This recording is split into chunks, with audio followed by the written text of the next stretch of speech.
अब चंद्रावली मिलन प्रसंग। जब संध्या हुई थी, श्री कृष्ण ने मैया से कहा, अब मैं गोष्ठ में गौ दोहन करने के लिए जा रहा हूँ। कहकर भोजन के बाद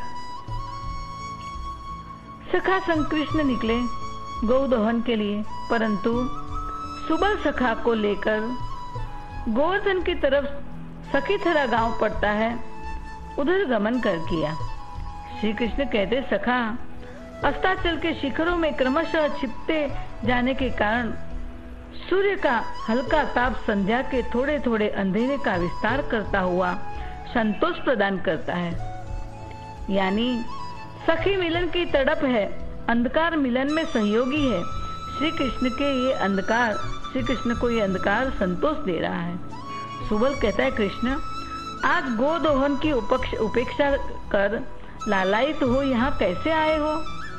श्री कृष्ण कहते हैं, सुबल, किसी व्यक्ति ने पद्मा मयूर का वर्णन कर मुझे मेरी प्रिया चंद्रावली की याद दिलाई है, इसलिए उसे देखने की इच्छा है। सुबल कहता है, मयूर वर्णन कैसा? कृष्ण कहते हैं, उसने यानी पद्मा ने कहा है कि हे कृष्ण चंद्र, मयूर उन्मत्त होकर अतिशय नृत्य कर रहे हैं। उनकी इंद्रधनुष की शोभा को निंदित करने वाली चंचल चंद्रावली का अवलोकन करो, यानी सुध लो, वो तुम्हारे विरह में उन्मत्त हो रही है। पंख में चंद्राकार होता है, वह चंद्रावली कही जाती है। यानी मयूर पंख के द्वारा चंद्रावली की याद पद्मा ने दिलाई है कि वह तुम्हारे विरह में उन्मत्त हो रही है। सुबल कहता है, तब तो आकर्षणकारी बंसी ध्वनि प्रकाश कर। यहाँ चंद्रावली अपने कुंज में श्याम विरह में अश्रु बहा रही थी। पद्मा उसी के पास थी और चंद्रावली क्या कह रही है? चंद्रावली कृष्ण विरह में आंसू बहाती कह रही थी, तुम्हारे दर्श बिन मोहन ये दिल चैन पाता है। मैं रो पड़ती हूँ जब बंसी बजाना याद आता है। तुम्हें देखे बिना मोहन तरसते नैन रहते हैं। विरह की अग्नि में जलते सदा दिन रैन रहते हैं। न जाने क्यों तेरा माखन चुराना याद आता है। मैं रो पड़ती हूँ जब बंसी बजाना याद आता है। नयन कहते हैं मैं पाऊँ, ये दिल कहता है मैं पाऊँ। तुम्हारी छवि को निरखे बिन मैं कैसे चैन अब पाऊँ। सलोना सावरा चेहरा वह हरदम याद आता है। तुम्हारे दर्श बिन मोहन नए दिल चैन पाता है। नए दिल चैन पाता है। उसी वक्त श्याम ने बंसी बजाई। ये बंसी केवल चंद्रावली के लिए ही थी, इसीलिए उन्होंने ही सुनी। बोली, बंसी सुनकर मोहित होते कहने लगी, इस दुर्मुखी बंसी को मैं हमेशा सुनती हूँ, फिर भी यह ऐसे विस्मित कर देती है जैसे कभी न सुनी हो। पद्मा कहती है, ये देख चंद्रावली, गोकुल नंदन बंसी ध्वनि के संकेत से तुम्हें आतुर कर रहे हैं। चंद्रावली देखकर कहती, अरे सखी मुरली, तू छिद्रों से भरी हुई है, छोटी सी पर अति कठोर गंठीली तथा नीरस है। तो भी न जाने किस पुण्य के प्रभाव से निरंतर श्री कृष्ण के हाथों का आलिंगन और उनके अधरों का चुंबन सुख प्राप्त कर रही हो। श्री कृष्ण सामने देख हर्षपूर्वक बोले, मित्र वह है मेरे नेत्र कमलों की चांदनी चंद्रावली। निकट जाकर बोले, हे प्रिय, तुम्हारा मुखमंडल चंद्र है, सचमुच तुम चंद्रावली हो। चंद्रावली शर्माती है। चंद्रावली कहती है, सुंदर, तुम्हारा स्वभाव भ्रमर की तरह नित्य नए रस को लेने का है, इसलिए तुम चिर संगिनी निरस पद्मिनियों के साथ रमण करोगे। श्री कृष्ण कहते हैं, प्रिय चंद्रावली, मैं तो प्रति मिलन में तुम्हें नवीन देखता हूँ। आओ आज आलिंगन रस से विरह ताप को नाश करो। पद्मा कहने लगी, मेरी सखी के विरह में तुम्हें कैसे ताप हुआ? कटाक्ष मारा। सुबल कहता है, अरे पद्मा, ऐसा मत कह। कृष्ण चंद्रावली के विरह में संतप्त होकर शीतल जल धारा के निकट स्थित हो तृष्णातुर चकोरे की भांति सर्वतो भाव से इसे देखता रहता है। श्री कृष्ण कहते हैं, प्रिय सुनो, तुम्हारे विरह में व्याकुल हुए मुझको वन में मधुर रस शालिनी शीतल स्पर्शी अमृतमयी राधा मिलकर उस विरह को शांत करती रहती है। भयभीत हो गए, राधा नहीं, धारा धारा।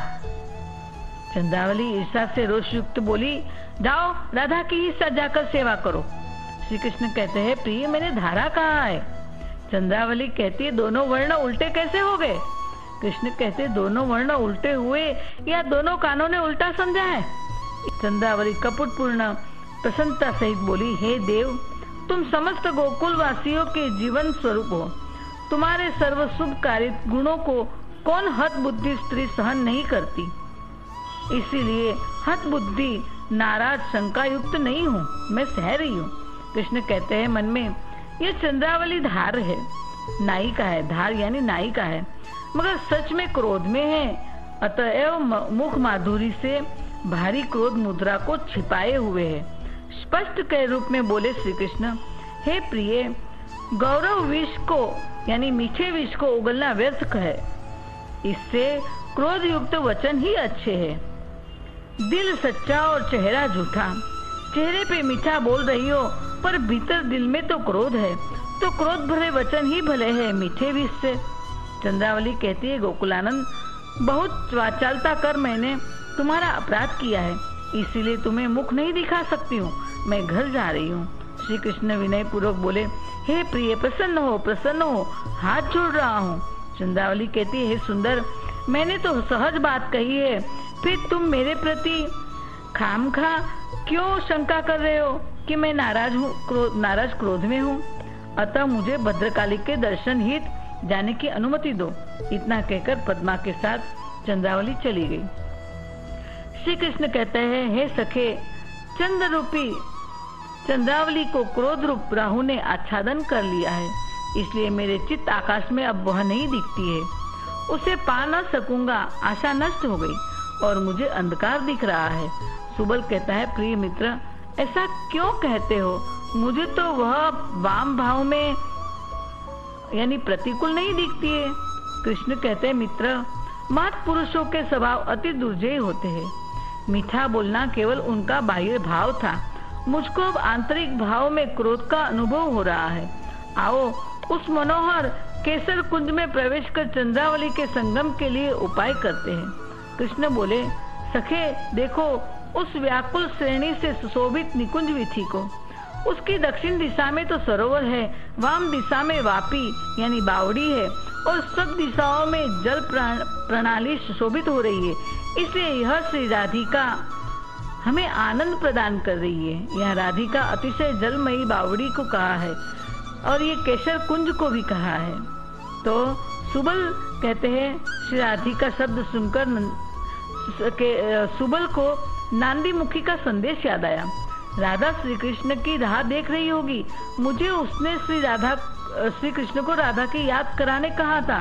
बोला, मित्र, राधिका ही तो तुम्हें आनंदित करती है, राधिका के बिना कैसे आनंद अनुभव कर रहे हो? कृष्ण कहते हैं सुबल को आलिंगन करते हुए, हे सखे, तुम सच कहते हो। आज राधिका जैसे आकर इस केसर कुंज को शोभित करे, ऐसा मेरा संदेश ललिता को पहुंचा दो। सुबल कहते हैं, बहुत अच्छा, कह के चला गया। तब पद्मा और मधुमंगल ने प्रवेश किया। मधुमंगल कहते हैं, हे पद्मे, मैंने सुना है आज श्री कृष्ण के अनेक अनुनय विनय करने पर भी चंद्रावली प्रसन्न नहीं हुई। पद्मा कहती है ऐसा ही है। मधुमंगल कहता है निश्चय ही श्री कृष्ण दुखी हो रहे हैं, इन दोनों के मिलन में हमें सहायता करनी चाहिए। पद्मा कहती है आर्य इसीलिए ही मैं तुम्हारे पास आई थी। मधुमंगल सामने देखकर बोले पद्मे देख, प्रिय श्री कृष्ण केसर कुंज में भवरों से ही केवल कुछ मंत्रणा कर रहे हैं। पद्मा कहती है आर्य लता झाल में छिपकर सुनो, यह क्या कह रहे हैं। मधुमंगल वैसे ही छिपकर सुनता है। श्री कृष्ण कहते हैं श्री राधा का स्मरण करते हुए उत्कंठा सहित बोल रहे थे, जिसकी भ्रकुटी कमान को देखकर कामदेव अपने पुष्प धनुष को ढीला छोड़ देता है, वह माधुर्यशालिनी मणि पेटी का स्वरूप श्री राधा मुझे विभूषित करे।